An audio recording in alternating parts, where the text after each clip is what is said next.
പിസിയുടെ കാര്യത്തിൽ ബേബി സഖാവ് general secretary ആയപ്പോൾ അദ്ദേഹത്തിൻ്റെ ഫേസ്ബുക്ക് പോസ്റ്റ് തീക്ഷ്ണവും തീവ്രവുമായിരുന്നു. അതെ, ഞാൻ പോസ്റ്റ് ചെയ്തത് ബേബി സഖാവ് കണ്ടോന്നറിയില്ല. വീണ്ടും കൗമാരത്തിൻ്റെ വീതിയിലെത്തുന്നു ഞാൻ, വിപ്ലവാഭിവാദ്യങ്ങൾ എന്നാണ്. സഖാവിൻ്റെ കിട്ടിയതിൽ ഏറ്റവും യങ്ങസ്റ്റ് ആയിട്ടുള്ളൊരു പടവും വെച്ചു. കാരണം എൻ്റെയൊക്കെ തലമുറയുടെ മനസ്സിലുള്ളത് ദേശാഭിമാനിയിൽ സ്ഥിരം കുറേ കാലം ഒറ്റപ്പടമായിരുന്നു, ഒരു പാസ്പോർട്ട് പടം, മീശയും താടിയും ഇല്ലാത്തൊരു ബേബി, SFIയുടെ സംസ്ഥാന പ്രസിഡന്റ് എന്ന നിലയ്ക്ക് അതിലുണ്ടത്. കൗമാരത്തിൽ വരുന്ന ആദ്യത്തെ മീശയൊക്കെ ഉള്ള ചെറിയ താടിയുള്ള ബേബി സഖാവാണ്.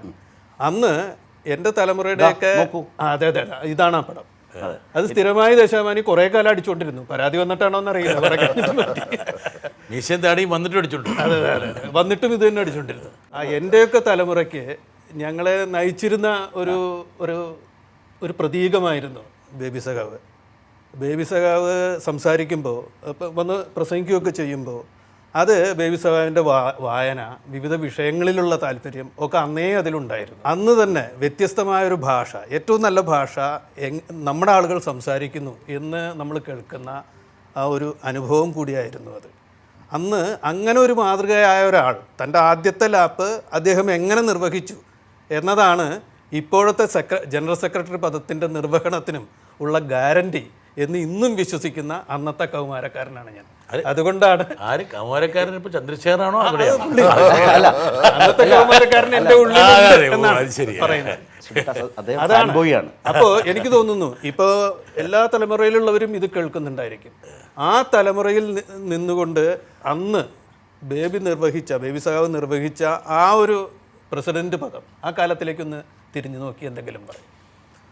അത് പിന്നെ കോടിയേരി ബാലകൃഷ്ണനും ഞാനും ജി സുധാകരനും ഒക്കെ SFIയുടെ ഭാരവാഹികളായിരിക്കുന്ന ആ കാലം അതൊരു സംക്രമണകാലം, ഒരവസ്ഥയിൽ നിന്ന് മറ്റൊരവസ്ഥയിലേക്ക് പരിവർത്തനം സംഭവിക്കുന്ന ഒരു കാലമെന്ന് പറയണം. കാരണം KSF നിന്നുള്ള അതെ, ഞാൻ സ്കൂളിൽ പ്രവർത്തിക്കുമ്പോൾ KSF ആണ്, കേരള സ്റ്റുഡൻസ് ഫെഡറേഷനാണ്, ചുവന്ന കൊടിയാണ് ഉണ്ടായിരുന്നത്.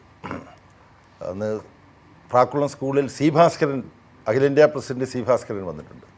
അവിടെ ഒരു സമരവുമായി ബന്ധപ്പെട്ട് ജി സുധാകരൻ വന്നിട്ടുണ്ട്. പ്രാക്കുളം NSS സ്കൂളിലെ പിന്നെ ശിക്ഷാ നടപടിയുടെയൊക്കെ ഒരു വക്കിൽ എത്തുന്ന ഘട്ടമായിരുന്നു. അന്ന് സ്കൂളിൽ ഞങ്ങൾ മത്സരിക്കുക എന്ന് പറഞ്ഞാൽ തോൽക്കാൻ വേണ്ടി അറിഞ്ഞുകൊണ്ട് മത്സരിക്കുന്നു എന്നുള്ളതാണ്. തോൽക്കുമെന്നുള്ള കാര്യം ഉറപ്പാണ് സ്കൂൾ ലീഡർ സ്ഥാനത്തേക്ക്. ഇപ്പോൾ എനിക്ക് ആലോചിക്കുമ്പോൾ എനിക്കിങ്ങനെ ഒരുപാട് കാര്യങ്ങൾ ഇതിനെക്കുറിച്ച് അഭിമാനം തോന്നാറില്ല. പക്ഷെ എന്നാൽ ഈ തോൽക്കാൻ വേണ്ടി മത്സരിക്കാനുള്ള ഒരു സന്നദ്ധത ഉണ്ടായിരുന്നല്ലോ എന്ന് ഞാനിപ്പം തിരിഞ്ഞു നോക്കുന്നുണ്ട്. അതൊരു ഒഴുക്കിൻ്റെ ഭാഗമായി സംഭവിച്ചതാണ്.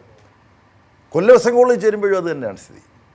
ആദ്യം പ്രീ ഡിഗ്രിക്ക് ആദ്യ വർഷം ഞാൻ നിന്ന് തോൽക്കുന്നു, സെക്കൻഡ് പ്രീ ഡിഗ്രിക്ക് ക്ലാസ് റെപ്രസെൻറ്റേറ്റീവായിട്ട് ഒന്ന് തോൽക്കുന്നു, ഫസ്റ്റ് BAക്ക് വരുമ്പോഴാണ് ഞങ്ങളുടെ എൻറ്റയർ ടീം ജയിക്കുന്നത്. അപ്പം അങ്ങനെ ഒരു കാലം. അത് SM കോളേജ് ജയിക്കുമ്പോൾ തോമസ് ഐസക്കും NK വാസുദേവനും ഒക്കെ ചേർന്നിട്ടുള്ള CP ജീവനൊക്കെ ചേർന്നിട്ടുള്ള ടീം മഹാരാജാസിൽ ജയിക്കുന്നു. തിരുവനന്തപുരം യൂണിവേഴ്സിറ്റി കോളേജിൽ ചില സീറ്റുകൾ SFI ജയിക്കുന്നു. പാലക്കാട് വിക്ടോറിയ കോളേജ് ചില സീറ്റുകൾ ജയിക്കുന്നു. തലശ്ശേരി ബ്രണ്ടൻ കോളേജിൽ AK ബാലനും സംഘവും ഇപ്പോൾ ഉണ്ട്.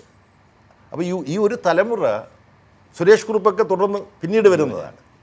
അപ്പോൾ അടിച്ചമർത്തലിൻ്റെയും വേട്ടയാടലിൻ്റെയും പരാജയങ്ങളുടെയും ഒരു കാലത്ത് അതെല്ലാം അഭിമുഖീകരിച്ചുകൊണ്ട് ഘട്ടം ഘട്ടമായി ഒരു പരിവർത്തനം സാധ്യമാക്കുന്നതിൽ പങ്കുവഹിച്ച ആയിരക്കണക്കിന് സമരഭടന്മാരിൽ അതിൽ ഉൾപ്പെട്ടവരായിട്ടാണ് ഞങ്ങളെയൊക്കെ തിരിഞ്ഞു നോക്കുമ്പോൾ. 21ാമത്തെ വയസ്സിലല്ലേ SFIയുടെ പ്രസിഡന്റ് ആവുന്നു, സ്റ്റേറ്റ് പ്രസിഡന്റ് ആവുന്നു.